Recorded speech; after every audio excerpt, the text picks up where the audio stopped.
Hey guys, so this is going to be a quick video tutorial for talking about randomizing movement. I'm going to do this in two parts though.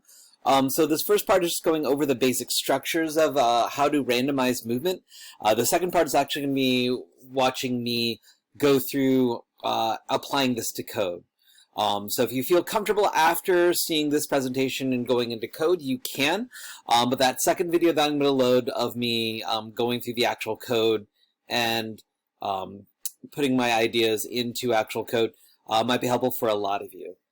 So let's start about randomizing movement. So first thing, we usually want to randomize movement to help create more natural movements. A lot of the time when we talk about how things move in real life, it's not consistent. So if you've got a living, breathing thing, they're not always going to move forward at the same pace. Think about how things work in the hallway. Some people walk faster, some people walk slower. Sometimes people will stop to talk to a friend. Some people will slow down or speed up randomly for no reason. Same thing that can be applied to your programs. If you want something that looks a little bit more realistic, you need to start thinking about putting some randomization there to make it look like it's a more natural creature.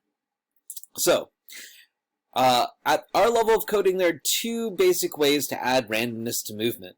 The first one is this. When we take the move code and then add that the random report block to make the move a certain amount of steps. So in this structure that we see here, this would randomize it so that every time that your sprite moves, it would either move 10 steps forward or between 10 steps forward or 0 steps forward, meaning it'll be a very inconsistent movement.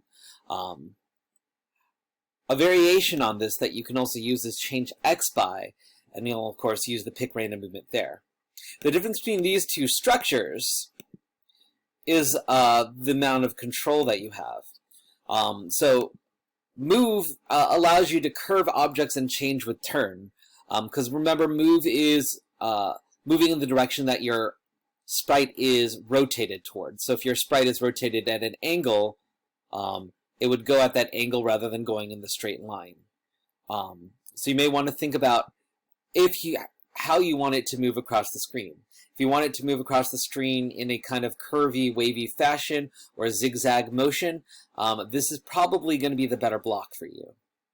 The other block that you can use to change movement inconsistently like that is the change x by amount.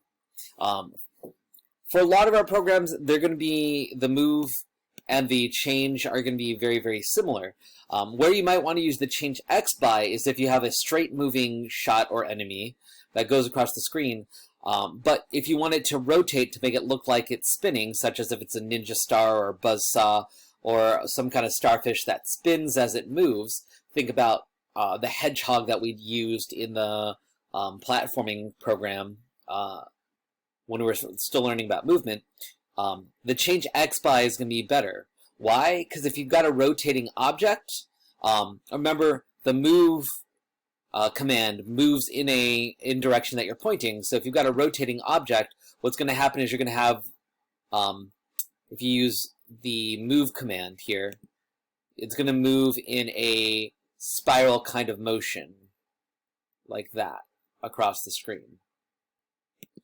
If you have something again like a ninja star or a buzzsaw, you probably want it to fly straight across the screen but still turn so it looks like it's actually animating. In this case, the change x by is probably the much better block to use.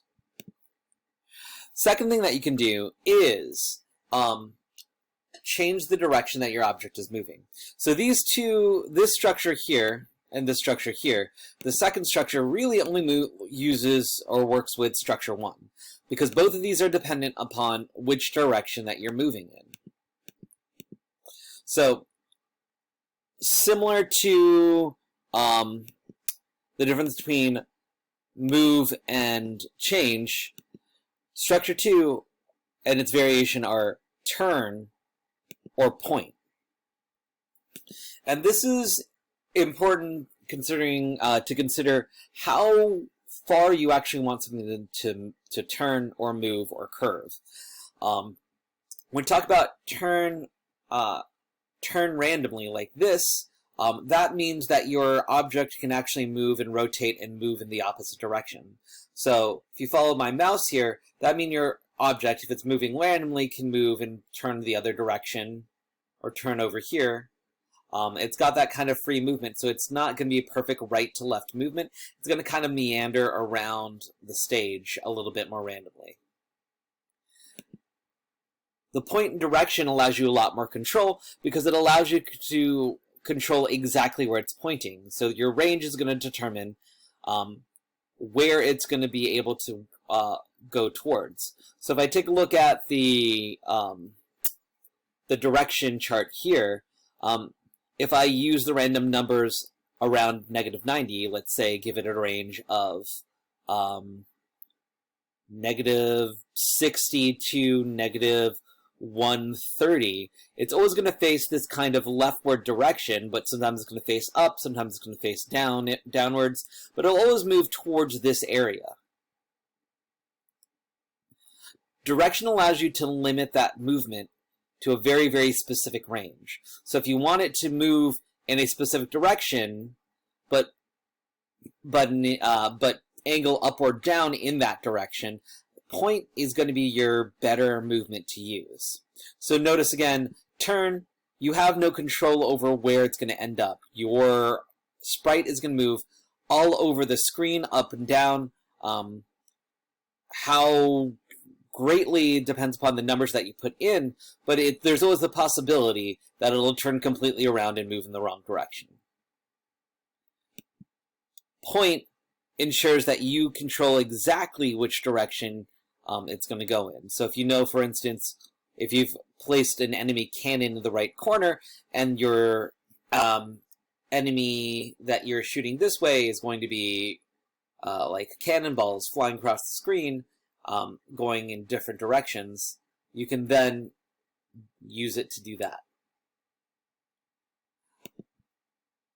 As you're going forward designing your sprites with this kind of randomness in mind, the first thing you want to do is come up with the goals for your movement. What quirks do you actually want to add to it?